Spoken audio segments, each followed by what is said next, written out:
Gloire au Seigneur. Quelle importance même le texte que nous allons lire, qui se trouve dans le prophète Ésaïe, au chapitre 30 et au verset 21, où il est dit ceci, il est écrit ceci: tes oreilles entendront derrière toi la voix qui dira, voici le chemin, marchez-y, car vous iriez à droite ou vous iriez à gauche. Quelle importance de considérer cela. Voici le chemin, marchez-y, car vous iriez à droite ou vous iriez à gauche. Ce qui n'est pas le chemin. Alors quelle importance pour nous, plus que jamais, de considérer que le chemin, la parole de Dieu nous le trace. Et que ce ne sera jamais nos pensées, nos façons de voir, de considérer les choses qui comptent. Mais c'est ce qui est écrit. De valoriser, oui, ce qui est écrit. C'est elle qui nous conduira, c'est la parole. Cette parole qui ne change pas, qui est toujours la même. Et qui est toujours d'actualité. Dans le temps qu'on est en train de vivre, où chacun a sa pensée sur la parole, et chacun dit sa pensée sur la parole. Alors bien sûr, chacun dit la pensée, on adhère à cette pensée, et finalement, qu'est-ce qu'on fait? On s'écarte de la parole de Dieu, car ce n'est pas nos pensées qui comptent, c'est ce qui est écrit. Et c'est ce qui est écrit que nous devons garder et élever. Et ne pas discuter sur ce qui est écrit sur la parole de Dieu. On est en train maintenant de discuter sur la parole de Dieu. Oui, d'y mettre nos pensées, nos façons de voir. On dit qu'on n'a pas de conviction sur cela. Dieu ne nous demande pas des convictions, nous nous demande l'obéissance. Il dit: je prends plaisir à l'obéissance, sinon au sacrifice. Parce qu'à ce compte-là, l'un aura une conviction qu'il ne peut pas faire cela, qu'il peut se permettre cela, l'autre aura une autre conviction qu'il peut se permettre cela. Et finalement, on aura dans les églises plein de convictions, mais pas d'obéissance à ce qui est écrit, dans toute la valeur de ce qui est écrit. Non pas dans tout ce qui me va bien, mais dans toute la valeur de ce qu'elle me dit. Il y en a qui sont contents et ils prient heureux quand ils entendent des choses qui vont comme ils pensent. Mais quand on touche des choses qui ne sont pas conformes à ce qu'ils pensent, ils sont là, ils se révoltent intérieurement. Ils ont la mine un peu triste, ils sont un peu en colère. Pourquoi? Parce que bon, ça ne va pas comme ils voudraient. Non, c'est pas ça un chrétien et une chrétienne. Un chrétien et une chrétienne accepte la parole de Dieu, que dans bien des situations ça lui aille bien comme ça lui aille mal, mais finalement elle ne nous va jamais mal, la parole de Dieu, et si même elle bouscule nos façons de penser, parce qu'elle n'est pas en accord avec nos pensées, si elle les bouscule c'est pour un bien, parce que la parole c'est le chemin c'est tout, c'est le chemin voici le chemin, marchez-y, c'est dans ce chemin qu'il faut marcher. Alors oui, ne nous révoltons pas dans notre cœur, ne donnons pas notre pensée. Donc ce serait être tellement en désharmonie avec Dieu. Et ce serait tellement triste pour Dieu que nous n'acceptions pas ce qui est écrit. Et il y a un enseignement bien sûr, de deux jeunes femmes qui, vous le trouverez ça bien sûr dans le livre de Ruth, qui se sont trouvées veuves, leur mari étant décédé, mort, et avec une belle-mère aussi, dont le mari était mort. Alors bien sûr, il a fallu, cette belle-mère a voulu retourner dans son pays, parce qu'elle n'était pas dans son pays, et elle a pris ses deux belles filles, et elle lui a dit que chacun retourne à la maison de sa mère. De la part de Naomi, la belle-mère, c'était quelque chose de normal. Il dit voilà, et la situation, il l'a traversée, voilà. Et bien sûr, les deux belles filles qui étaient là, elles ont élevé la voix ensemble, ils ont dit, et elles pleuraient. Bon. Et elles ont dit toutes les deux, nous irons avec toi vers ton peuple. Et Naomi, bien sûr, appréciait ses belles filles en disant, non, retournez mes filles, ne venez pas avec moi. Je n'ai pas encore dans mon sein des fils qui puissent devenir vos maris.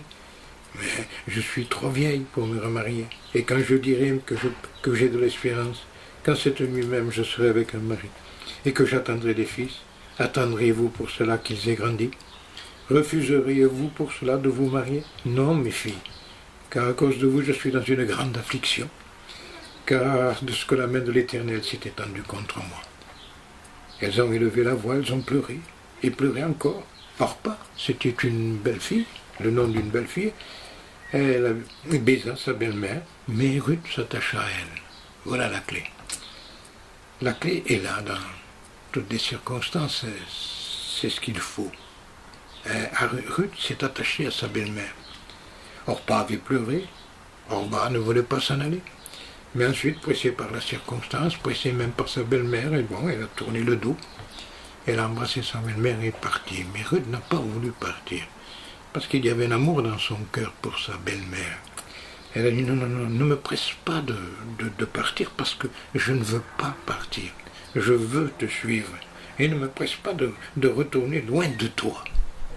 Non, c'est un amour qui la pousse, et à cause de cet amour, il y a certaines décisions qui sont dans son cœur et qui sont profondes dans son cœur, puisqu'elle lui dit « Où tu iras, j'irai. Où tu demeureras, je demeurerai. Ton peuple sera mon peuple. Ton Dieu sera mon Dieu. Et où tu mourras, j'y mourrai. Et j'y serai enterré. » Et elle dit bien que l'Éternel me traite dans toute sa rigueur, si autre chose que la mort vient à me séparer de toi. Elle jure un peu fidélité au nom de l'Éternel, de Dieu d'Israël. Voilà. Oui, quand même, ce qu'il y a dans son cœur. Elle a changé complètement, elle a un cœur qui a changé là. Et motivé par un amour pour sa belle-mère, qui lui fait aimer tout ce que sa belle-mère aime. Donc, et Naomi, la voyant tellement décidée, eh bien, elle cesse d'insister pour qu'elle parte. Alors, elle a accepté que sa belle-fille l'accompagne. Et nous savons tout ce qui est arrivé, vous le trouverez dans le livre de Ruth. Ensuite, le service qu'a pu faire Ruth pour sa belle-mère dans ce pays, quand elles sont revenues au pays. Et de ce qu'elle est allée glaner, qu'elle n'a pas glané, je dirais, dans n'importe quel champ. On dirait, et c'est ça, que les circonstances ont été conduites par Dieu. Eu égard à cet attachement, il y a des circonstances, en fonction de ce choix, toutes les circonstances qui en découlent. Elle va glaner dans un champ, et bien sûr que nous le trouvons dans le livre de Ruth, ça qui n'est pas n'importe quel champ. Et ce champ appartient à Boaz, qui est un de celui qui enfin vous le direz, qui a le droit de rachat, et qui constate la valeur, je dirais, le service de cette jeune femme, qui constate combien elle n'est pas personnelle, elle ne pense pas pour elle, mais qu'elle s'inquiète pour sa belle-mère, qu'elle a une obéissance, qu'elle est travailleuse aussi, parce qu'elle glane, elle s'empresse de glaner. Donc, je dis, quand cet homme qui voit comment elle se conduit, et qu'elle se conduit, tout cela est guidé par l'amour aussi, par l'amour pour sa belle-mère, et elle écoute les conseils que lui donne sa belle-mère. Et sa belle-mère lui dit, maintenant qu'on ne te rencontre pas dans un autre champ, reste dans ce champ-là, ce champ qui appartient à Boaz. Et même elle dit, cet homme est notre parent. Boaz était un parent, il dit, cet homme est notre parent. Et il est de ceux qui ont le droit de rachat. Donc je dis, quelle importance, pas dans n'importe quel champ. Les circonstances se sont conduites. Elle va dans ce champ de ce parent qui a le droit de rachat. Elle, bien sûr, elle glane, elle ne va pas dans un autre champ. Elle est fidèle, elle a une obéissance bien sûr qui est motivée par son amour.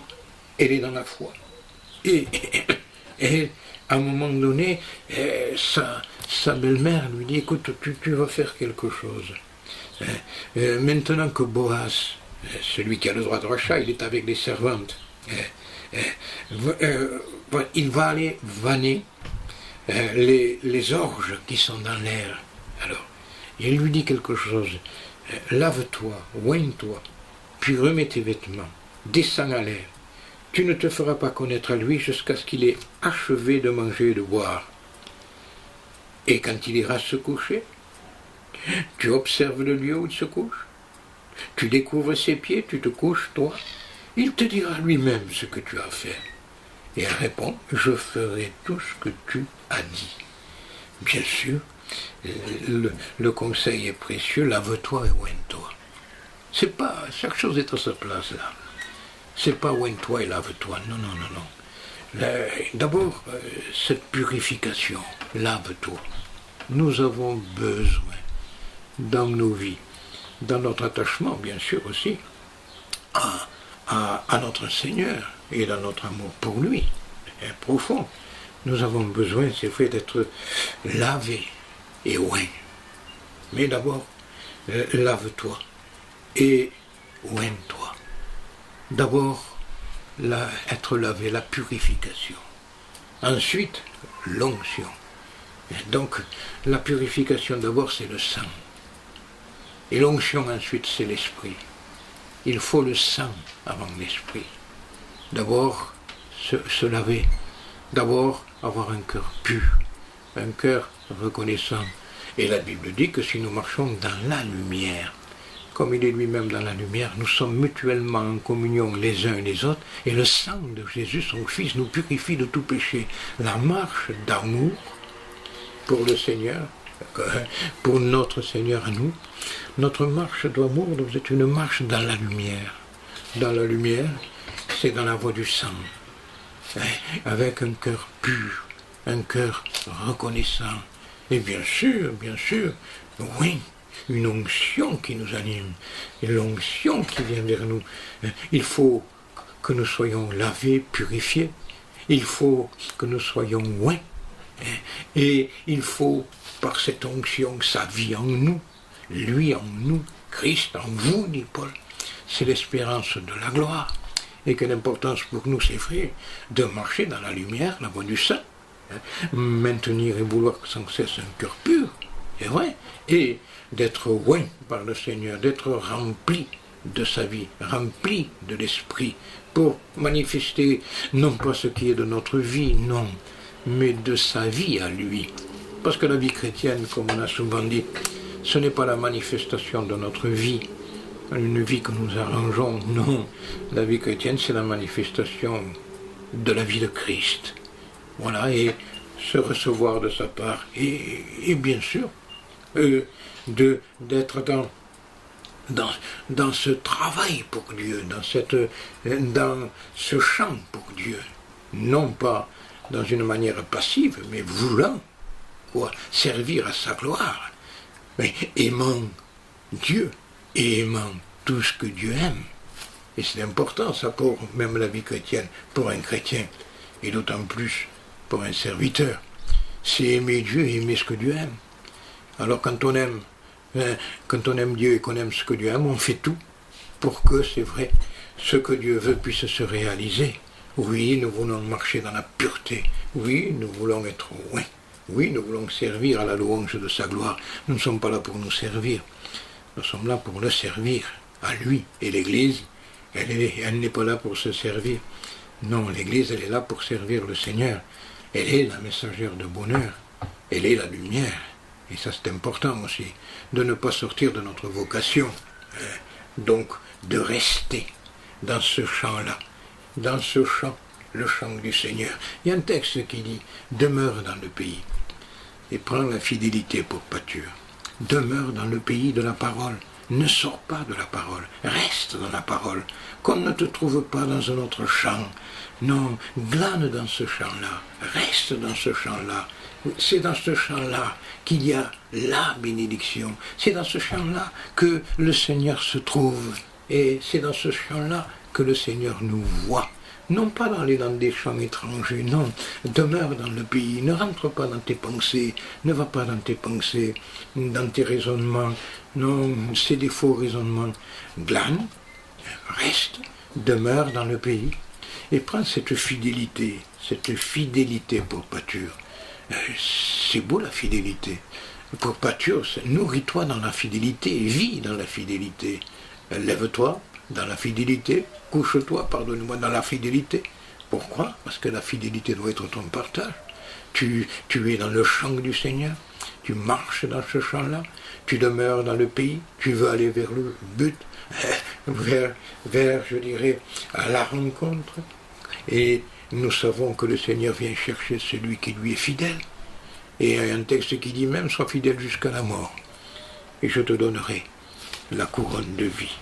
Alors ça c'est important, de rester dans la fidélité, de prendre la fidélité pour pâture. Bon, le texte dit que, bien sûr, fais de l'Éternel tes délices, et il t'accordera ce que ton cœur désire. Fais de l'Éternel tes délices. Et l'importance là aussi. On est tout ce que tu fais, tu le fais parce que tu aimes Dieu.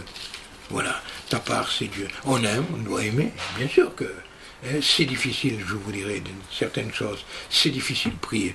C'est difficile de dire. Notre chair ne veut pas se tenir devant Dieu. Et nous trouvons tellement d'opposition, de pensées qui viennent quand nous lisons, quand nous prions.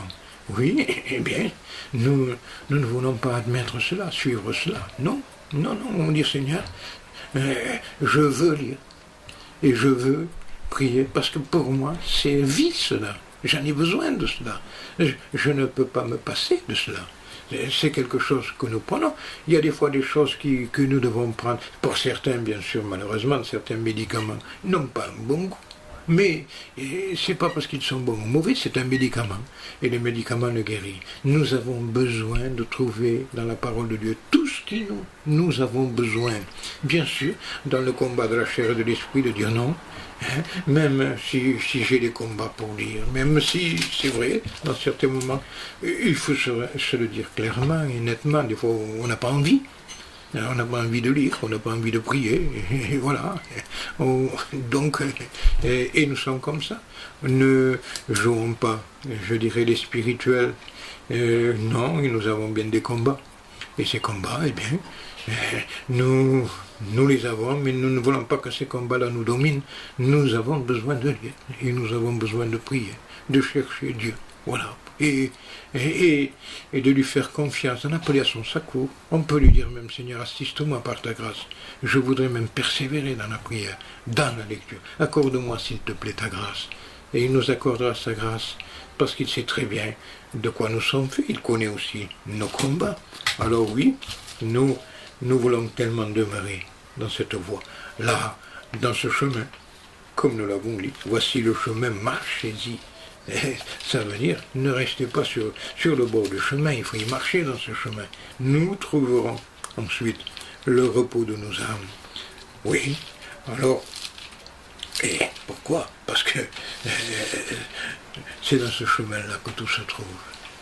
C'est dans ce chemin-là qu'il y a la vie. C'est dans ce chemin-là, la parole de Dieu. Le Seigneur a pu dire, et le Maître a pu dire, je suis le chemin, je suis la vérité, et je suis la vie. Bien sûr que nul l'a pu dire aussi, ne va au Père que par lui. Alors à nous de revenir à ces anciens sentiers, revenir à ce qui est écrit, ne pas aller dans un champ étranger, ne pas, non, que de glaner dans la parole de Dieu. Il y a un texte qui se trouve dans le livre des Lamentations que je voudrais prendre avec vous et qu'il est important de lire. Permettez-moi de lire pour que voir l'importance de revenir à la prière, d'être dans la prière.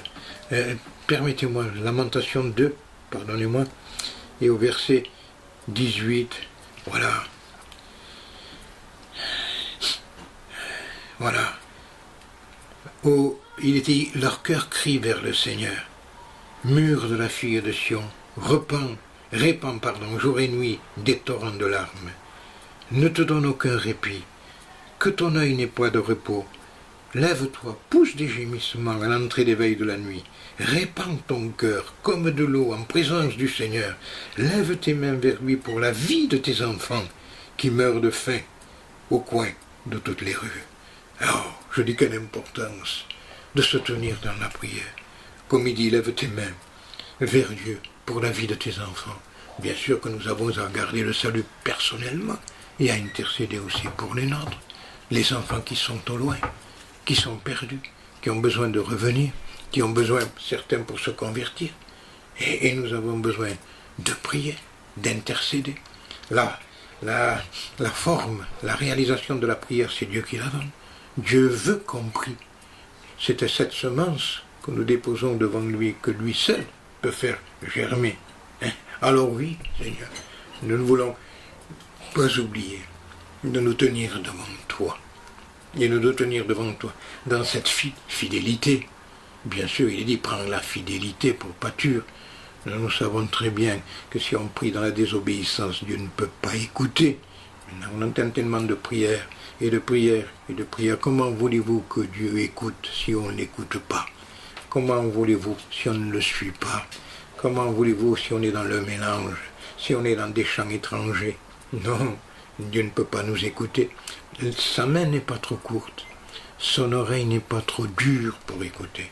Ce sont nos péchés qui l'empêchent de nous écouter. Il y a tellement de choses qui viennent, qui sont là. Il y a tellement de dérèglements parmi le peuple de Dieu. Tellement de dérèglements qu'il y a. Il y a tellement même de dissimulation. La dissimulation, c'est de l'hypocrisie. Et Dieu ne veut pas que nous soyons des hypocrites. C'est triste, un hypocrite. Un hypocrite joue un rôle. Et voilà, un rôle. On peut même cacher notre prière quand on prie dans l'église. On peut avoir une prière qui est une prière hypocrite. Voilà, pourquoi? Parce que c'est une prière avec un cœur double. Le cœur n'y est pas. On fait un peu ce qu'on veut et on prie là et on élève nos voix. Comme si Dieu écoutait n'importe qui fait n'importe quoi. Non, Dieu ne peut pas écouter. Et c'est à nous à reconsidérer quoi. Voici le chemin. C'est dans ce chemin que nous devons marcher. Pas un autre chemin. Oui, le chemin de ce qui est écrit. Appelant mal ce qui est mal. Appelant bien ce qui est bien. Mais ne pas changer le langage de la parole de Dieu. Ne pas mettre pas mal quand c'est mal. C'est mal, c'est mal. Et il est dit dans l'épître de Pierre, dans la première épître de Pierre, s'il vous plaît, on prend dans la première épître de Pierre un texte qui est important. Voilà. Où Pierre parle bien sûr à des chrétiens, au chapitre 2, s'il vous plaît. Et voilà, au verset 1, rejetant donc, dit l'apôtre, toute méchanceté, toute ruse, la dissimulation, l'envie, toute médisance, désirez, comme des enfants nouveau-nés, le lait spirituel et pur, afin que par lui vous croissiez pour le salut, si vous avez goûté que le Seigneur est bon. Important ce texte.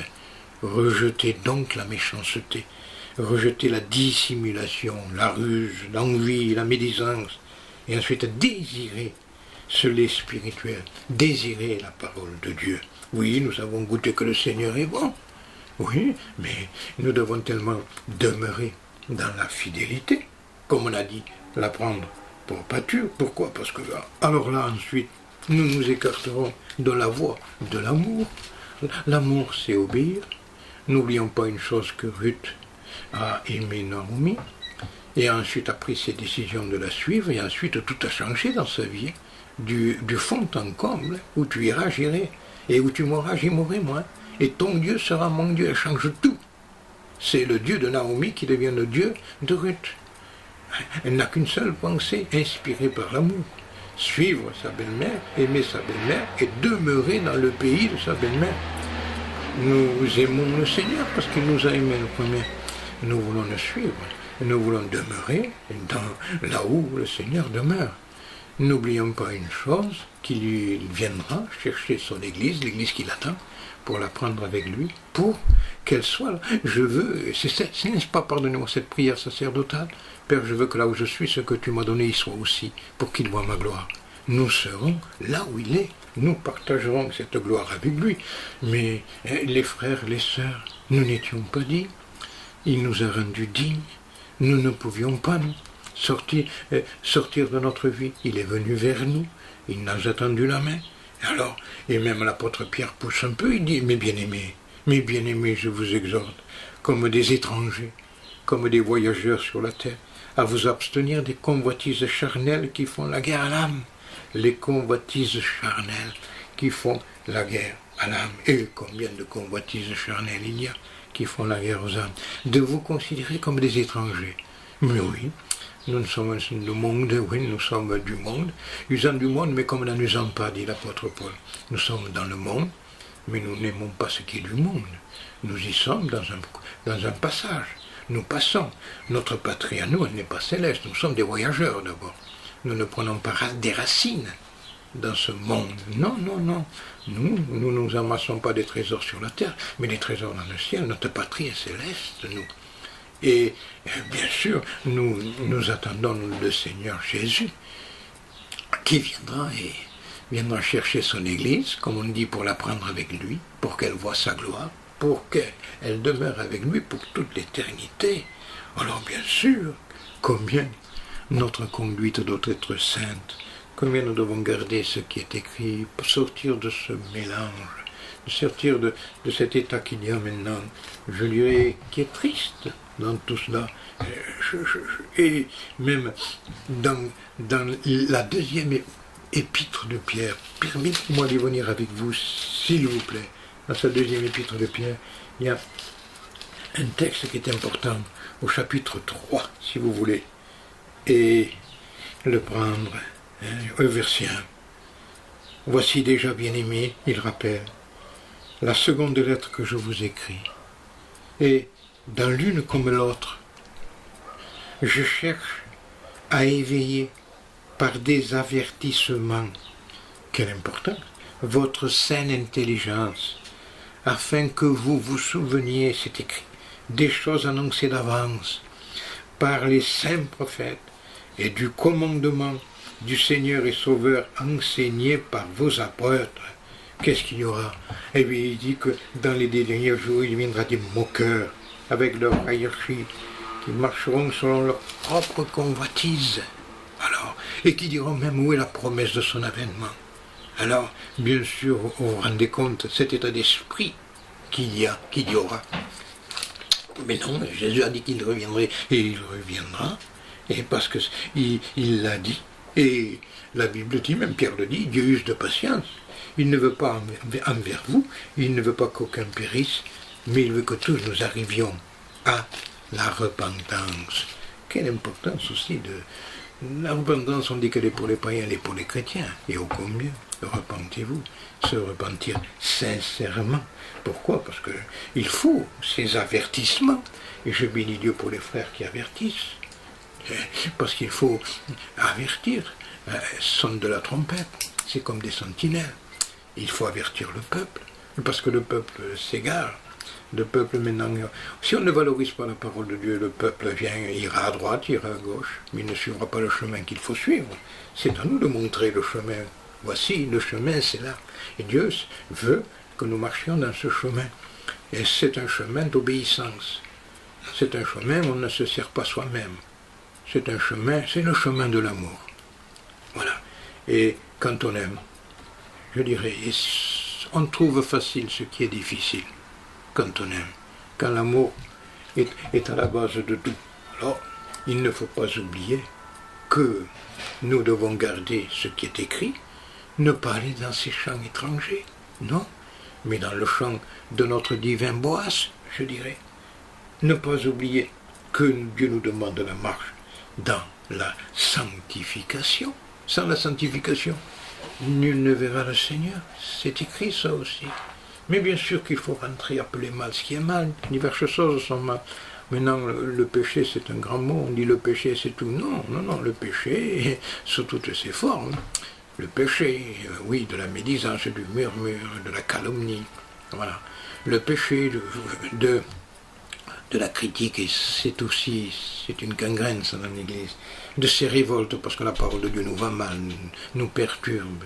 Le péché, parce qu'on se permet certaines choses dans nos foyers. de péché, quand on n'agit pas avec nos enfants comme il faudrait agir, et on le sait, il y en a tellement maintenant, il ne faut pas toucher à certaines choses. On peut toucher à diverses choses, mais à certaines non. Péché dans le foyer, péché avec les enfants. Voilà, des fois on leur laisse la corde libre au lieu de dire non, c'est pas bien ça. Il ne faut pas ça, parce que Dieu ne veut pas ça. Voilà. Et ça aussi, bon, alors nos enfants ont leur pensée. Oui, mais c'est à nous aussi de faire ce que nous devons faire. La voie, c'est aux parents à leur montrer. Si frère, tu n'as pas une vie sainte, si il t'importe peu de frauder un peu, de magouiller dans certaines choses, si finalement tu n'es pas vrai, et si finalement dans des petites choses tu mens, comment veux-tu ensuite demander pour tes enfants? Comment veux-tu que Dieu t'exauce alors que tu es en porte-à-faux, que tu es dans un état de péché et que tu as besoin de te repentir sincèrement? Et certains sont comme ça, malheureusement. Voilà. Ah, ils sont là, il y en a certains qui chantent, qui louent. C'est pas parce que tu chantes que tu es dans la bénédiction de Dieu. C'est même pas parce que tu prêches que tu es dans la bénédiction de Dieu. C'est si tu obéis. Si tu obéis, voilà la clé. Dieu demande de nous l'obéissance. Ah oui, bien sûr. Et un homme de Dieu a été appelé par Dieu, bien sûr. Permettez-moi, on va essayer de le trouver, cet homme de Dieu, c'était Moïse. Vous savez, ça a été quand même un homme de Dieu remarquable, hein, il faut dire ce qui est. Et il est passé par une circonstance difficile aussi. Lui qui avait été appelé à un service pour Dieu, il a oublié quelque chose, je dirais. Et en oubliant ce qu'il fallait faire, parce que Dieu lui demandait de faire, il est passé par une situation très difficile. Permettez-moi de le lire avec vous, c'est dans Exode 4, et au verset 24. Voilà, pendant le voyage, en un lieu où Moïse passa la nuit, l'Éternel attaqua et voulut le faire mourir. Séphora, sa femme, elle prit une pierre aiguë, elle coupa le prépuce de son fils, le jeta aux pieds de Moïse en disant « Tu es pour moi un époux de sang ». Et l'Éternel le laissa. C'est alors qu'elle dit « époux de sang » à cause de la circoncision. Il avait oublié la circoncision de son fils. Il avait oublié le signe de l'alliance. Ah, Moïse, même si tu es Moïse, tu ne dois pas te permettre des écarts par rapport à ce que Dieu veut, parce que tu en subiras des conséquences. Et il est dit que c'est l'Éternel qui l'a attaqué. Séphora a compris la situation. Et elle fait ce que Moïse aurait dû faire. Et elle le fait. Et il dit ensuite que l'Éternel le laissa. Heureusement qu'il y a eu cette scène-là, qu'elle a compris. Ah, qu'ils sont revenus, finalement, dans ce que Dieu voulait. Ah, on ne s'amuse pas avec Dieu. Ce qu'on sème, on le moissonne. Voilà. Mais à nous de revenir. Parce que nous tombons dans des porte-à-faux avec Dieu. Et qui que nous soyons, quelle que soit la fonction que nous avons. Vous savez, ce n'est pas une fonction qui donne la valeur à quelque chose, à la valeur à un frère. Non, non, c'est son obéissance. Il dit, parce que tu as gardé la parole, de la persévérance en moi, je te garderai. Je te garderai. De l'heure de l'épreuve qui va venir. Bon, bien sûr, cette heure de l'épreuve va venir pour éprouver tous les habitants de la terre. Mais il dit, mais parce que tu as gardé, moi je te garderai. Et quelle importance! Les frères et les sœurs, que Dieu nous garde. Alors, rejetons la dissimulation. Faisons ce que Dieu veut qu'on fasse. La ruse, la dissimulation. C'est très bon. Et il faut que nous ayons un cœur pur. Si le cœur est pur, les actes seront purs aussi. Il faut un cœur pur d'abord. Et ensuite, une marche, comme Dieu veut que nous marchions. Il y a, dans le livre des Nombres, il y a quelque chose que je veux lire avec vous. Permettez-moi de le lire avec vous. Dans le 15e chapitre, je le cherche avec vous, le 15e chapitre du livre des Nombres, et au verset 37, l'Éternel dit à Moïse, Nombre 15, 37, l'Éternel dit à Moïse, parle aux enfants d'Israël, dis-leur qu'ils se fassent de génération en génération une frange au bord de leurs vêtements et qu'ils mettent un cordon bleu sur cette frange au bord de leurs vêtements. Quand vous aurez cette frange, vous la regarderez et vous vous souviendrez de tous les commandements de l'Éternel pour les mettre en pratique, et vous ne suivrez pas les désirs de vos cœurs, de vos yeux, pour vous laisser entraîner à l'infidélité. Vous vous souviendrez ainsi de mes commandements. Vous les mettrez en pratique et vous serez saints pour votre Dieu. Je suis l'Éternel, votre Dieu, qui vous ai fait sortir du pays d'Égypte pour être votre Dieu. Je suis l'Éternel, votre Dieu. Amen, amen, amen. C'est beau ce passage-là. Tu te feras un cordon bleu. Il se fera un cordon bleu fixé au bas des vêtements, il est dit. Une frange au bord de leurs vêtements. Et un cordon bleu, cordon bleu, bien sûr, pas de n'importe quelle couleur. Ça rappelle le ciel. Au bord de ton vêtement, dans cette frange, il y a ce cordon bleu qui, bien sûr, symbolise le ciel, pour que tu te rappelles que ta marche est une marche vers le ciel, et que cette marche vers le ciel, c'est une marche dans l'obéissance, parce que tu verras en marchant combien cette frange bouge, et tu te souviendras de tous les commandements de l'Éternel pour les mettre en pratique, de tous les commandements de l'Éternel pour les mettre en pratique, et tu ne suivras pas les désirs de ton cœur, les désirs de tes yeux. Veille sur ton cœur, dit la Bible, plus que toute autre chose, car de lui viennent les sources de la vie. Veille sur ton cœur et les désirs de votre cœur et de vos yeux. Oh, tu n'es pas là pour regarder n'importe quoi. Non, je ne mettrai rien de mauvais devant mes yeux. C'est écrit ça aussi. Et tu te souviendras de mes commandements et tu les mettras en pratique et tu seras saint pour ton Dieu. Mais écoute, rappelle-toi que c'est moi qui t'ai sorti du pays d'Égypte. Amen. C'est lui qui nous a sortis du pays d'Égypte, de la maison de servitude. C'est lui qui nous a sortis de la vie que nous avions. C'est lui qui a fait de nous des enfants de Dieu. C'est lui qui nous a tellement aimés et qui nous aime. Alors qu'est-ce qu'il veut? En suivant ce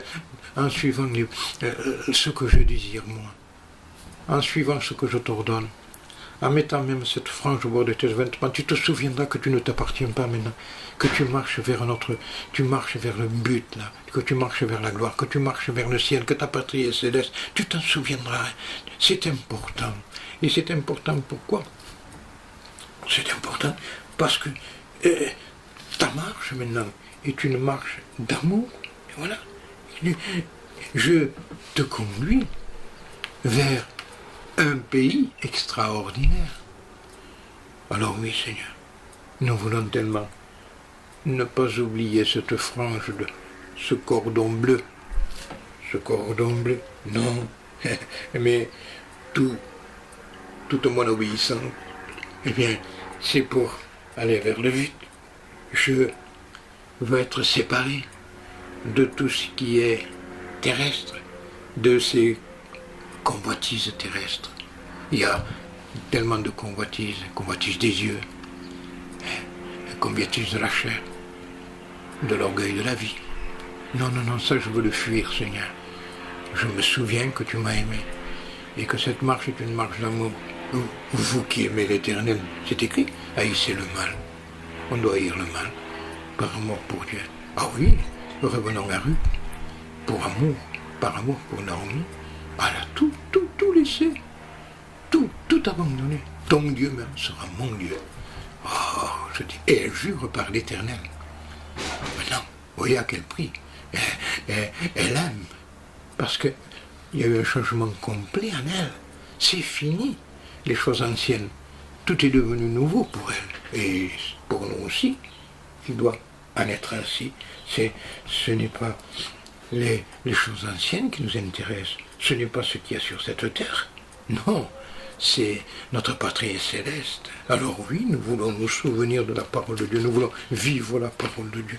Oh, vous savez, on ne peut que revenir à ces épîtres qui nous parlent tellement, à ces épîtres de l'apôtre Paul, de l'apôtre Pierre, qui nous exhortent tellement, qui nous disent, voilà, ne reste pas comme ça, vis ce que je veux que tu vives, permettez-moi de venir.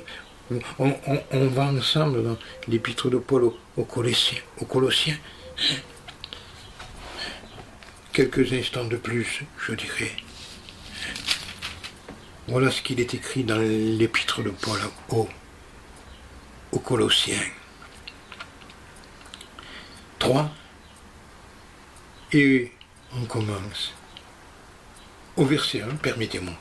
Si donc vous êtes ressuscité avec Christ, cherchez les choses d'en haut, où Christ est assis à la droite de Dieu.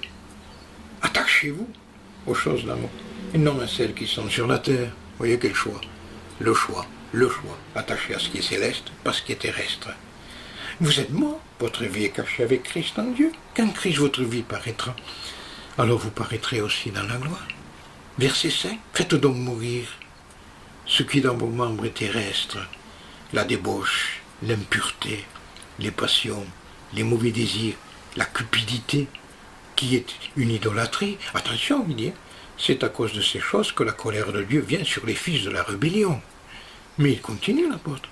Et c'est ainsi que vous marchiez autrefois, lorsque vous viviez dans ces péchés-là. Ces péchés-là, vous y viviez. Mais maintenant, il dit, renoncez à toutes ces choses. Renoncez à la colère, à l'animosité, à la méchanceté, à la calomnie, aux paroles équivoques, qui pourraient sortir de votre bouche.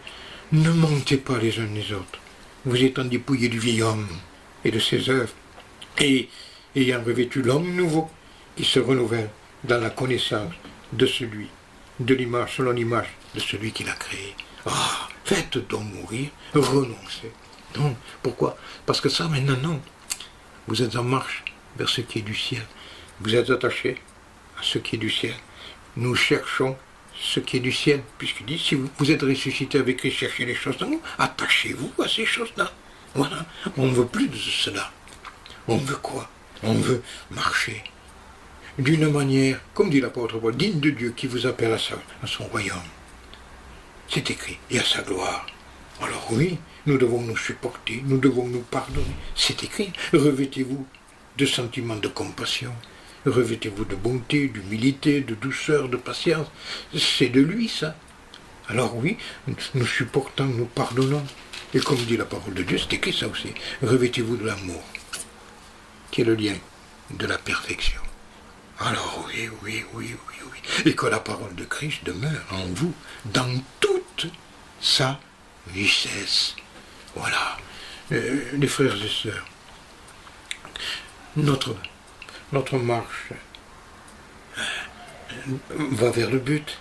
Nous vivons sur la terre, mais selon les normes du ciel, et non selon les pratiques qui étaient les nôtres avant. Voilà. Nous sommes ce que nous sommes par grâce. Nous voulons nous attacher à lui, nous éloigner du mal, nous attacher fortement au bien.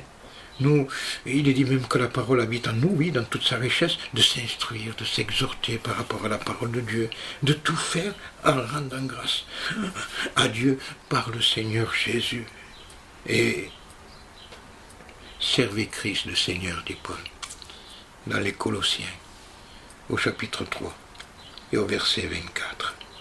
Servez Christ le Seigneur. Quelle grâce! On ne peut pas le servir autrement que détaché de tout ce qui est terrestre et attaché à ce qui est céleste. Où tu iras, j'irai. Où tu mourras, j'y mourrai. Ruth à Naomi. Oui, voilà ce que c'est. La marche chrétienne, c'est une marche d'amour, d'obéissance, bien sûr, dans tout ce que la parole de Dieu nous demande.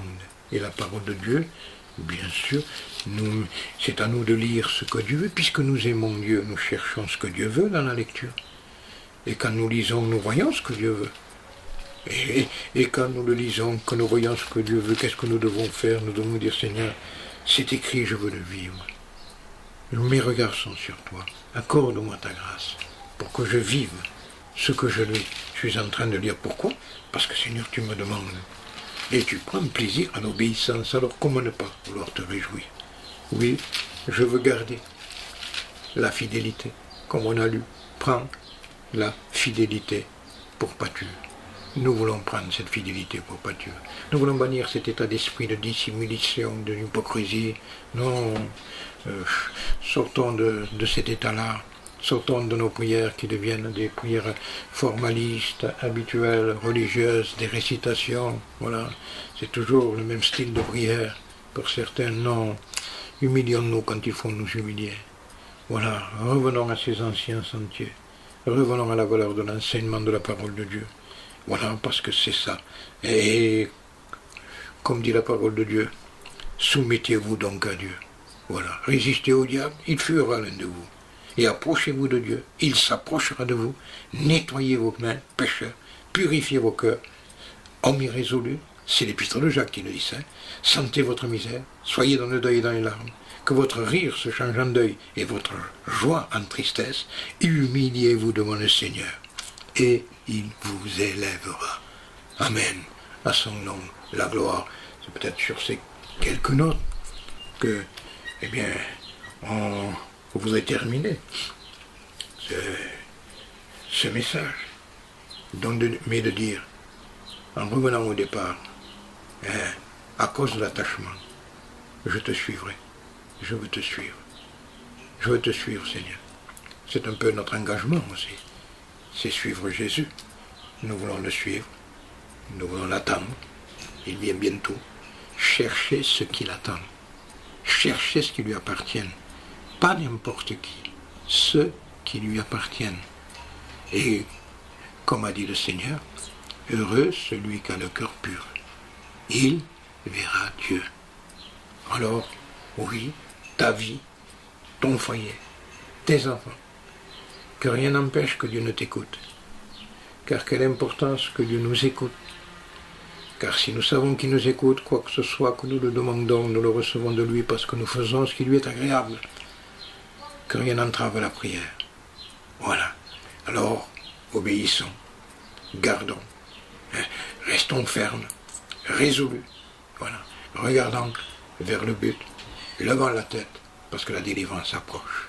Que Dieu nous accorde sa grâce. Amen.